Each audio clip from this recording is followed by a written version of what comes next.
This is the first time I've been to Sanibel Captiva in many years. As a kid, I lived in Florida on the Gulf Coast, but over the years, I was here through my time as a student at Dunedin Junior High School, Clearwater High School, when Clearwater had clear water.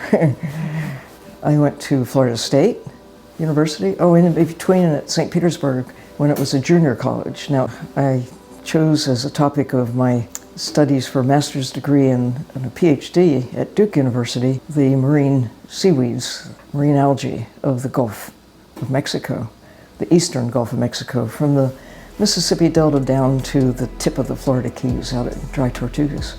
On a little boat tour out this morning to see the mangroves, the oyster restoration project. I got to see some old friends. I got to see the fish crows that come tearing along in mass. They call it a murder of crows. And ospreys, turkey vultures, brown pelicans tearing along in the sky, diving down into the ocean. And white pelicans, they are amazing. They're not here throughout the year the way the brown pelicans are, but they're just so spectacular. They don't look real. It was just such a joy coming back and seeing the results of what happens when you first of all, when you give nature a break, stop the killing, start the caring, work with nature, planting mangroves and restoring the oysters. Yes, some people like to eat oysters, but when you let oysters do their thing, filtering the water and providing a habitat for all these other creatures that live in the nooks and crannies. Looked at the seaweeds that are also part of the action. It is an ecosystem. It's like a city with every piece of it having a place.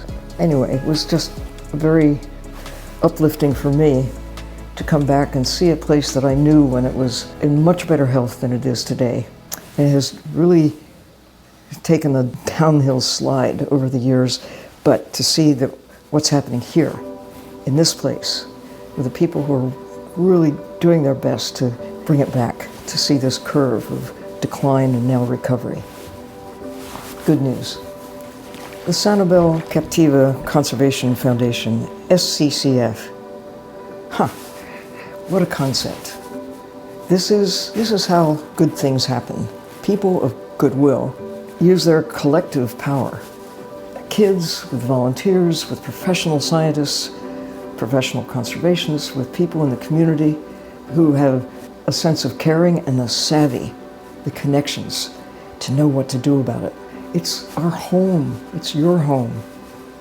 What could possibly be better than doing what it takes to take care of your home and knowing that your legacy is really going to be, you're leaving it better than you found it. And in fact, today, think about the superpower that we have of knowing what our predecessors could not know, and then acting on it, and then doing something about what we now know that can, and really, that is making a difference. Coming to Sanibel is coming home.